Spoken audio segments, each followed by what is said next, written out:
కొడంగల్ వేదికగా మరోసారి గర్జించారు సీఎం రేవంత్ రెడ్డి. తమ పాలనలో ప్రజలే రాజులు అని, అధికారులైనా ఆఖరికి సీఎం అయినా మీ దగ్గరికి రావాలంటూ తేల్చి చెప్పారు. తాను హామీ ఇస్తే చేసి చూపిస్తానని, కొడంగల్ రూపురేఖలు మార్చేస్తానని తేల్చి చెప్పారు సీఎం రేవంత్. అంతేకాదు కేసీఆర్ కుటుంబం టార్గెట్ గా మరోసారి తీవ్ర విమర్శలు చేశారు సీఎం.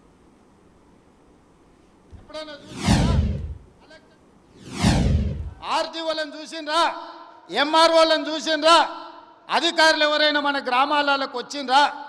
ఇప్పటికే 3 సార్లు మనం గ్రామ సభల ద్వారా గ్రామాలకు అధికారులను పంపించి ప్రజల దగ్గరికి పంపించి ప్రజా పరిపాలనలో ప్రజలకు మీరు జవాబుదారీతనంగా ఉండాలి, ప్రజలకు వెళ్ళి వివరించండి అని చెప్పి ప్రతి అధికారిని గ్రామ బాట పట్టించినాం.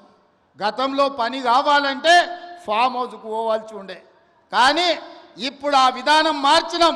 ప్రజల దగ్గరికే అధికారులను పంపించినాం, ప్రజల దగ్గరికే ఎమ్మెల్యేలను పంపించినాం, ప్రజల దగ్గరికే మంత్రులను పంపించినాం, ప్రజల దగ్గరికే ఈరోజు ముఖ్యమంత్రి కూడా వచ్చిండు. ప్రజలే రాజులు, ప్రజలే పాలకులు. ప్రజల దగ్గరికి ప్రభుత్వ అధికారులైనా మంత్రులైన ముఖ్యమంత్రులైన ప్రజల దగ్గరికి వెళ్ళాల్సిందే, ప్రజల ముందు నిలబడాల్సిందే అని మన ప్రభుత్వం వచ్చినాక మార్పు తీసుకొచ్చినాం. అందుకే ఇవాళ చీఫ్ సెక్రటరీ నుంచి మొదలు పెడితే రాష్ట్ర స్థాయిలో ఉన్న ప్రతి అధికారి, జిల్లా స్థాయిలో ఉన్న కలెక్టర్లు, హౌసింగ్, రెవెన్యూ అన్ని డిపార్ట్మెంట్ల అధికారులు ఇవాళ చంద్రవంచ గ్రామానికి వచ్చిన ఒక మారుమూల ప్రాంతంలో అంటే ఇది ప్రజల కోసం తీసుకొచ్చిన మార్పు, ఇది ప్రజా పరిపాలన. అంటే ఫామ్ హౌస్లో ఉండి గడిలలో బండి ఈరోజు 10 ఎకరాలలో భవంతులు కట్టుకొని పరిపాలన చేస్తామంటే కుదరదు. ప్రజల దగ్గరికి వెళ్ళాల్సిందే, ప్రజలు అడుగుతారు, ప్రజలు కడుగుతారు, ప్రజలకు జవాబు చెప్పాల్సిందే అని చెప్పి ఇవాళ ప్రభుత్వాన్ని ప్రజల దగ్గరికి పంపించినాం. అందుకే రాష్ట్రంలో ఉండే అధికారులు మొత్తం ఇవాళ కొడంగల్ శాసనసభ నియోజకవర్గం చంద్రవంచ గ్రామానికి వచ్చిందంటే ఇది ప్రజా పరిపాలన. అంటే ప్రజల దగ్గరకు వచ్చి ప్రజల చేత ప్రజా సమస్యల్ని పరిష్కరించి ప్రజల చేత విజ్ఞప్తులు తీసుకొని పరిష్కరించడానికి అధికారులను ఈరోజు పంపించినాం. అని కొంతమందిని ఉసిగొల్పి కొన్ని గ్రామాలల్లో చిల్లర మల్లర పంచాయతీ పెట్టాలని చూస్తున్నారు.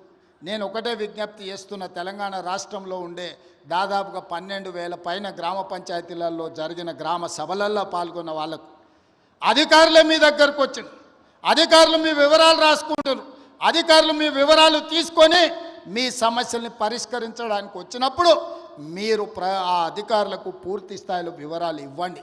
మీ వివరాలను అన్నిటినీ కంప్యూటర్లో క్రోడీకరించి మీకు అందరికీ సంక్షేమ పథకాలు అమలు చేసే బాధ్యత ఈ ప్రభుత్వం తీసుకుంటుంది. ప్రజలకు జవాబుదారీతనంగా మేము ఉంటాం, ప్రజలు అడిగే ప్రశ్నలకు సమాధానం చెప్తాం, ప్రజలకు సంక్షేమ పథకాలను అమలు చేస్తాం. ఇది రాష్ట్రం నలుమూలలా మీరు గుర్తుపెట్టుకోండి. చెప్పింది చేసి చూపించే పార్టీ ప్రభుత్వం మనది. తెలంగాణ ఇస్తామన్నాం, తెలంగాణ ఇచ్చినాం. ప్రధాన ప్రతిపక్ష నాయకుడు అసెంబ్లీకి వచ్చినా మీరు ఆలోచన చేయండి.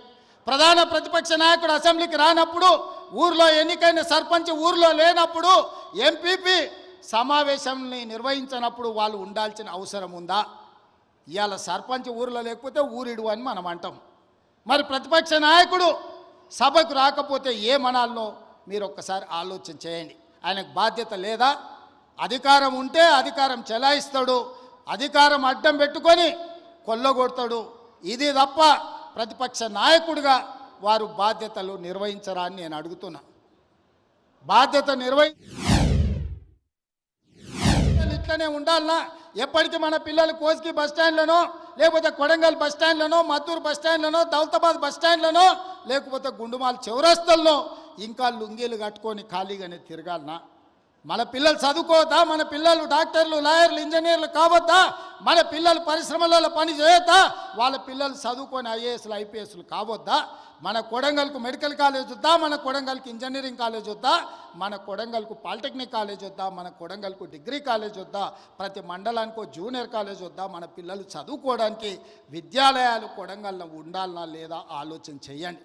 చదువుకోవడానికి మన పిల్లలకు విద్యాలయాలు ఉండాలని, చదువుకున్న మన పిల్లలకు ఉద్యోగ ఉపాధి అవకాశాలు రావాలని ఆ పరిశ్రమలను తీసుకొచ్చే ప్రయత్నం నేను చేస్తుంటే చంద్రశేఖరరావు ఆయన మనుషులు మనకు అడ్డం పడి ఎట్లయినా కొడంగల్ను ముంచాలని ఇవాళ కొడంగల్ అభివృద్ధికి అడ్డం పడుతున్నారు. మీరందరూ సహకరించండి, మీరందరూ ఆలోచన చేయండి.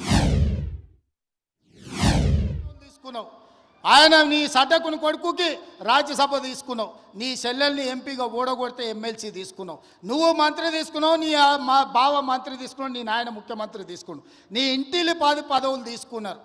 కానీ మేము ఏ పదవి తీసుకోకుండా ప్రజలకు సేవ చేస్తే దాన్ని కూడా తప్పు అంటున్నారు. పదవులు తీసుకోవడం తప్ప, కుటుంబం దోసుకోవడం తప్ప, ఏ పదవి ఆశించకుండా ప్రజలకు అందుబాటులో ఉండి ప్రజల మేలు కోసం ఒకవేళ నేను రాష్ట్రం మొత్తం నలుమూలలు తిరిగే బాధ్యత నేను తీసుకుంటే నా కుటుంబ సభ్యులు మీకు అండగా నిలబడితే కూడా వాళ్ళ కళ్ళల్లో నిప్పులు పోసుకుంటున్నారు. మీరు ఆలోచన చెయ్యండి. వాళ్ళ ఇంట్లో ఆయన ముఖ్యమంత్రి, అల్లుడు మంత్రి, కొడుకు మంత్రి, బిడ్డ ఓడిపోతే ఎమ్మెల్సీ, సడ్డకుని కొడుకు రాజ్యసభ, వాళ్ళ చుట్టపోళ్ళు అందరూ మంత్రులైన. నేను అట్లా ఎవరినన్నా తీసుకున్నానా మా కుటుంబంలో? మీరు చెప్పండి. ఏ పదవి లేకుండా నిస్వార్థంగా మీకు పనిచేస్తుంటే కేసీఆర్ కుటుంబం తప్పు పడుతుంది. అట్లెట్లా చేస్తారా మీరు?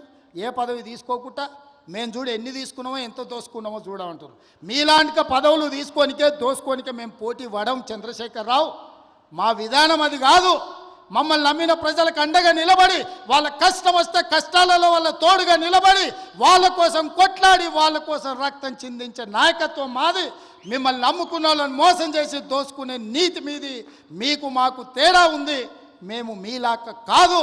నేను నికార్సుగా నిక్కచ్చిగా చెప్తున్నా, మీలాక పదవులు కొల్లగొట్టడానికి, రాష్ట్రాన్ని దోసుకోవడానికి నా కుటుంబం లేదు.